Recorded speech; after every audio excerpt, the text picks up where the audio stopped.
नमस्कार. आज मी तुमच्याबरोबर व्हेज कुर्माची रेसिपी शेअर करणार आहे. त्यासाठी एका मोठ्या भांड्यात 1 चमचा मीठ घालून आपल्या आवडीनुसार भाज्या घेतल्यात. आता इथे मी बटाटा, गाजर, फरसबी, वाटाणा आणि फ्लावर घेतलेले आहे.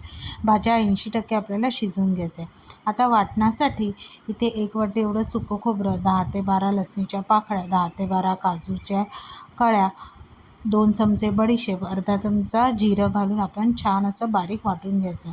आता इथे भाज्या शिजलेल्या आहेत त्या निथळत साईडला ठेवायच्या आणि फोडणीची तयारी करायची. त्यासाठी एका मोठ्या कढईत 2 मोठे चमचे तेल घालून 4 कांदे बारीक चिरून घातलेले आहेत. अख्खा गरम मसाला घातला आहे. आलं लसूण पेस्ट, लाल तिखट घालून व्यवस्थित शिजवून घ्यायचं. फोडणी जळू नये म्हणून त्यामध्ये थोडंसं पाणी घातलं आहे. आता एक मोठा टमाटा चिरून तो नरम होईपर्यंत शिजवून घ्यायचा. सगळं अगदी छान मिक्स झालं की आपण तयार केलेला वाटण त्यामध्ये घालायचं. वाटणाला चारी बाजूने उकळी आली की आपल्या 80% शिजलेल्या भाज्या घालायच्या आणि कन्सिस्टन्सी मेंटेन करण्यासाठी इथे मी अर्धा ग्लास एवढं गरम पाणी घातलेलं आहे. मीडियम गॅसवर आपल्याला ह्या भाज्या छानपैकी शिजवून घ्यायच्या आहे. लास्टला गॅस बंद करायचा. 1 मोठा चमचा गरम मसाला पावडर आणि कोथिंबीर घालायची. रेसिपी आवडली तर चॅनलला नक्की सबस्क्राईब करा.